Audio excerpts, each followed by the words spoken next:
It's Emma Jo here from Lavinia Stamps. Right, I've got some Lavinia masking sheets and an A5 piece of multifarious card, and I'm using the craft mat to help guide me as to how big I want my hills to be. Because yes, that is what they are.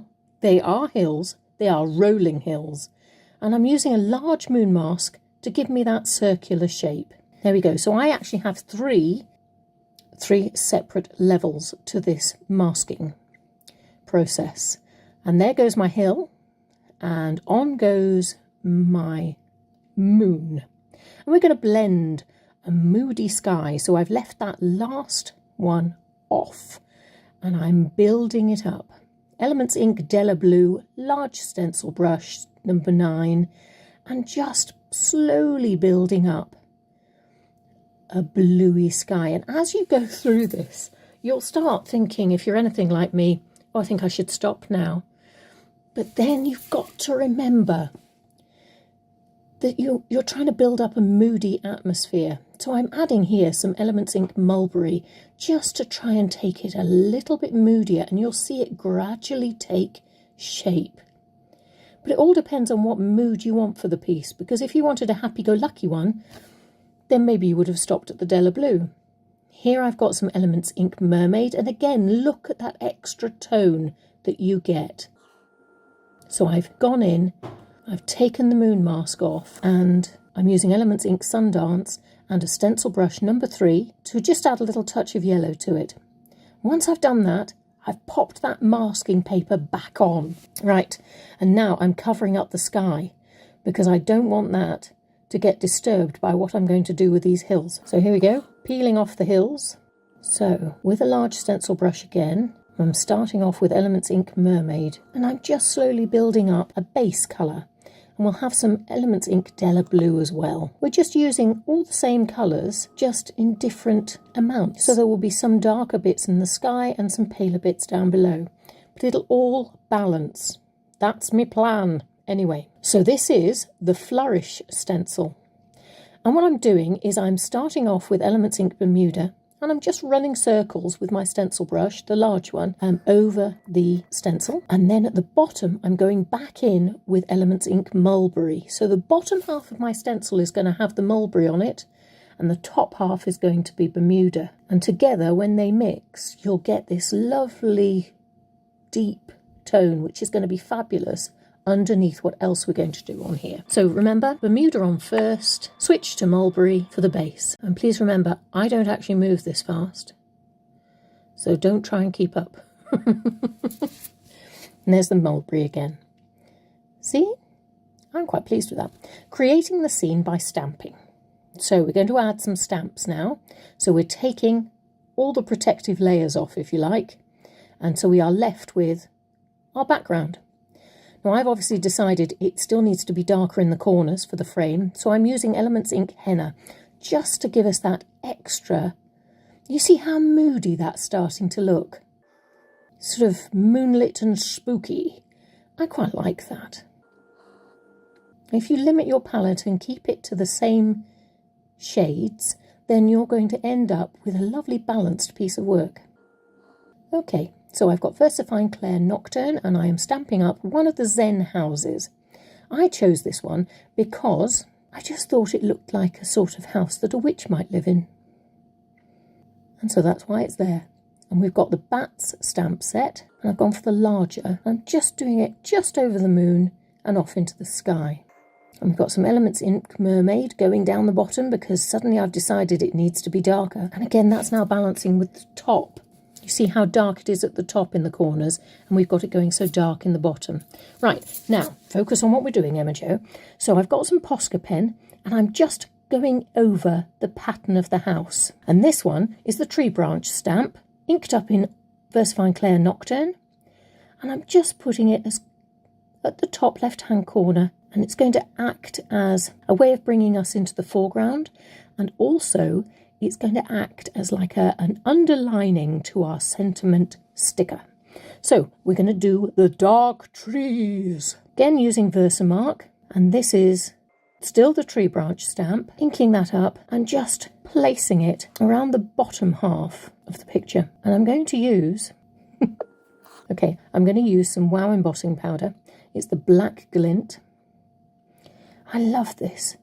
Even before you've heated it up, it just looks almost like a velvet. But with every darker shade we're going, it's becoming more and more moody and atmospheric. So now I'm heating up that embossing powder with my Ranger heat tool. I've decided I want some slightly different branches going up the side, so using VersaFine Clair Nocturne, and I think it's the hazel stamp. Just using the top branches. Turn them upside down, turn them whichever way you want, but just make it look different every time. So, with my black Posca pen, I'm just outlining where I want the top of that hill to be. And giving it a little bit of black grass, just spikes. And maybe adding a little black as I go down that hill. What am I doing now? Mini slender mushrooms. So useful. I just fancied a little bit of something extra. I thought that they might have a garden of mushrooms that looked particularly poisonous, as opposed to flowers.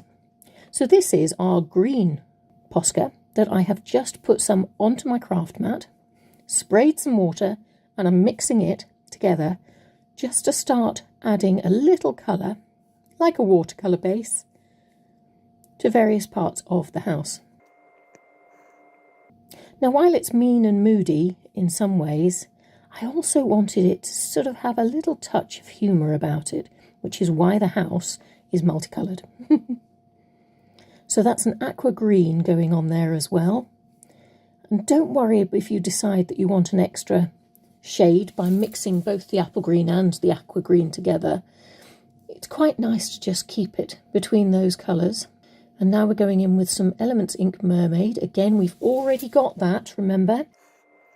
So I'm really just echoing a watery version of what we already have on the background. So this is the Bermuda. That's just going around all the little dotty bits. Add a little bit of shadow under that gable end. And we've got Elements Ink Mulberry. And I'm just going to colour in that little chimney and add colour anywhere else I fancy. Don't forget you've got that diamond pattern around the front door, so you could add more colour there. Right, we're going in with the Posca pens. Crack open the Posca pens, we're going in. So I've got the apple green Posca pen here, and I'm just giving the bats a couple of eyes each, just so that they can see in the dark. And using the same pen to do some green dots on the slender mushrooms. Do you remember me saying that they might have a garden full of poisonous mushrooms? That's what I'm trying to show there. And I've given them a green front door, and we're going now to highlight bits of the branch. And I'm doing the same with the ones that are lower down as well. I'm thinking about the way the light would be hitting these branches, and maybe even how I want the light to hit these branches. So you're directing the viewer as to how you want the light to appear to them. So by adding white, you're just giving a little touch of light here and there and everywhere. Now, I bet you're wondering, bippity-boppity glue and the end of a paintbrush. Yes, we're going to add some bling. And I've got the festive sequin set, and I've gone for the green circles and the smaller of the green circles. Now, to be honest, you're probably going to think, can't see these, but they're so close to black. When you put them in the black, they do sort of get swallowed up, but they're going to add a completely different level to what happens in those branches. Trust me, I promise you. The biggest problem is getting the sequin to let go of your finger. Okay, so I'm using green glittery Posca pen and just doing, I'm thinking of it as little berries, adding my sentiment sticker, which I've chosen magical. Gone in with the purple glittery Posca pen just to make that roof come alive. And adding it across the patterns that you see there as well. Going in with the black Posca pen just to make that window sharper, because after all the colouring in, it might have just lost a little bit of definition. I'm using now the Stardust Stickles, and I'm just doing dots, so that it'll just catch the light and look magical. Down the bottom, do you remember our green sequins and our green glittery green Posca pen? I've used lime green Stickles to add to that. And there we go, we've got some Elements Ink Mulberry just to take the edge off that sticker and help it blend in a bit more. And with the apple green Posca, I'm just adding some paler berries, or maybe even outlining some of the things that are already there. And our white finishes it. And with that, the magic is complete. Hurrah! You did it! I've got to be really careful with this because it's still wet. I'm chuffed to bits with this. I loves it. I love that we've got embossing on there. It reminds me, do you remember in Sleeping Beauty, the silhouetted brambles, for want of a better word, that rose up around the castle? I love that sort of dark, almost Tim Burton feel to it. And I love the Zen house. It just lends itself to a little witch with a pointed hat, doesn't it? I hope you've enjoyed yourself. Thank you for coming along and having a go with me. I will see you next time. Any comments, any questions to do with this craft, please pop them in the post below and I'll do my best to get back to you. You take care. All right?